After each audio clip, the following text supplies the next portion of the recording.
Outros políticos e candidatos nessas eleições também se manifestaram sobre a morte da monarca.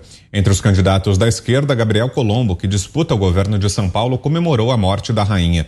O comunista declarou, abro aspas, hoje é dia de abrir uma cerveja para comemorar a morte da rainha Elizabeth, ainda que tenha demorado e não tenha sido pelas mãos da classe trabalhadora. A mídia liberal vai fazer o de sempre, homenagear a monarca. Na história, prefiro ver os reis e rainhas sob a guilhotina, fechou aspas. Sofia Manzano, candidata à presidência também pelo Partido Comunista, fez uma breve declaração sobre a morte da rainha Elizabeth. Apesar de dizer que não faria comentários e apenas iria se solidarizar com uma colega militante esquerdista, Manzano foi breve e declarou, abro aspas, ícones da classe dominante deveriam desaparecer, fechou aspas. Ana. Pois é, tem que deixar essa turma falar. Quanto mais eles falam, mais independentes, indecisos começam a se decidir e não é pelo lado deles. Tem que deixar falar. Essa turma que grita, essa é exatamente a turma que grita misoginia em tudo, em absolutamente tudo. Essa é a turma que grita que todo o homem é um estuprador em potencial, fazendo assim com que os reais estupradores, os reais criminosos, eles possam se esconder na multidão.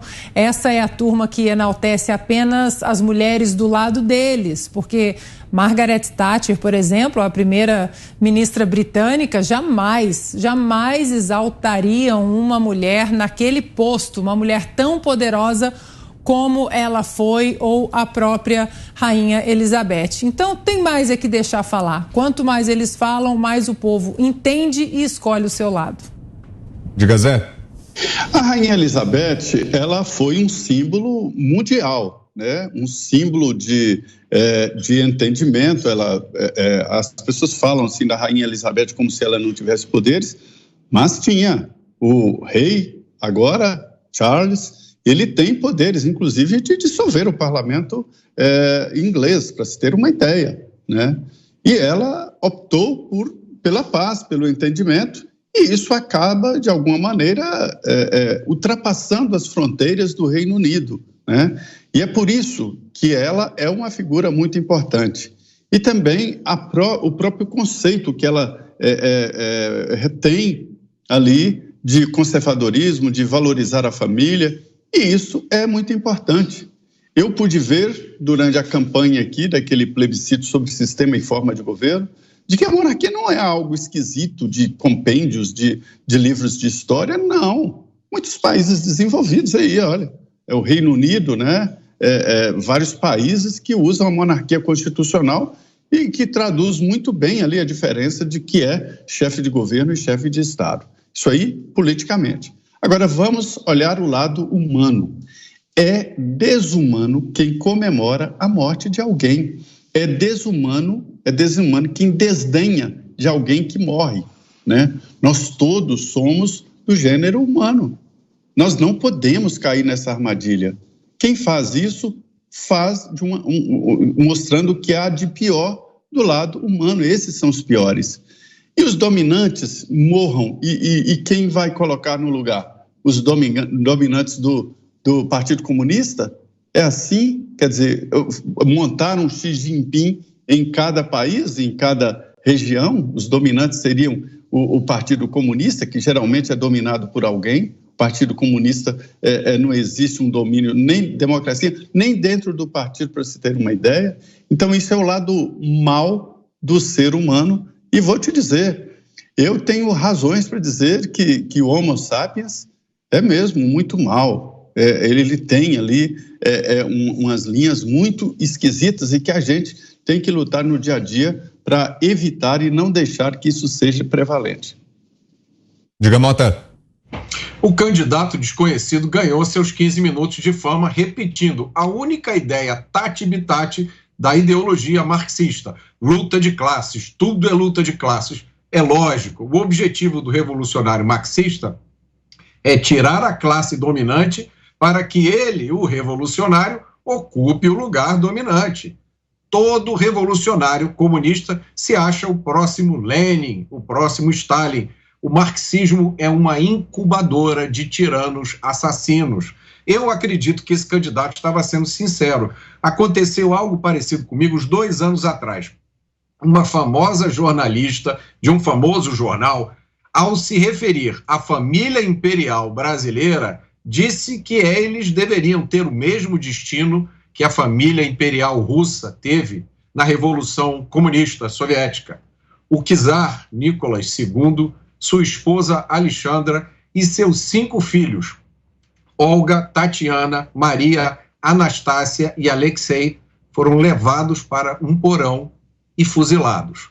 Como alguns deles ainda se mexessem, os guardas comunistas receberam ordens de usar baioneta no casal e nas crianças. As ameaças de comunista parecem piadas, até o dia que perdem a graça e se tornam realidade. 2 minutos, Fiuza. Bom, o Mota dá suas excelentes aulas sobre a doutrina, sobre o comunismo raiz e os regimes em que ele já de fato existiu, e eu vou falar do comunismo vagabundo, do socialismo hipócrita que existe no Brasil. Porque, assim, esses personagens, se eles são igualitários, né, se eles têm, de fato, essa causa de despojamento, eles não podiam estar indo a restaurante caro, eles não podiam passear, né? O sem-teto lá é um burguês, que só recebe voto de burguês e é aclamado na Vila Madalena. Assim não dá, companheiro. Assim não dá. Isso aí não vem com esse papo de comunista, né?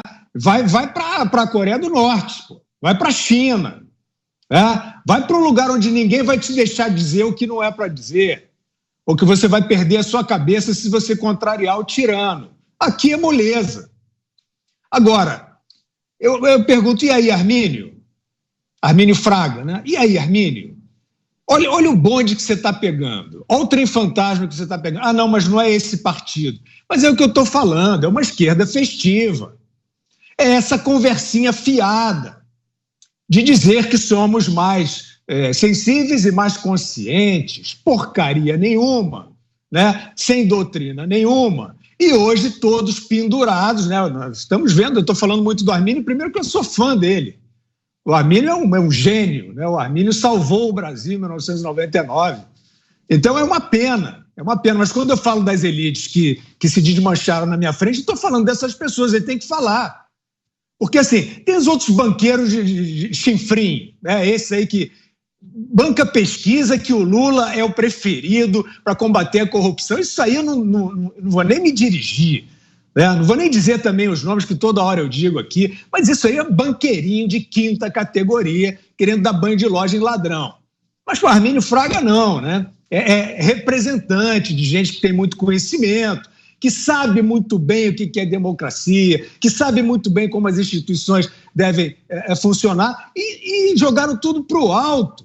Então, aí, nesse trem fantasma, desses hipócritas que já assaltaram o país, né, que vivem dizendo isso, que são contra o egoísmo da classe dominante. Você vai fazer isso também, o Armínio? Daqui a pouco você vai aparecer aí dizendo que a nobreza britânica tem que ir para o inferno. Você está a meio caminho disso. Então, o que eu invisto, né, o Mota das aulas eu invisto aqui no toque, né, que é o seguinte: essa fanfarra, essa alegoria de suposta esquerda, isso tem que acabar. Esses caras gostam tudo de dinheiro.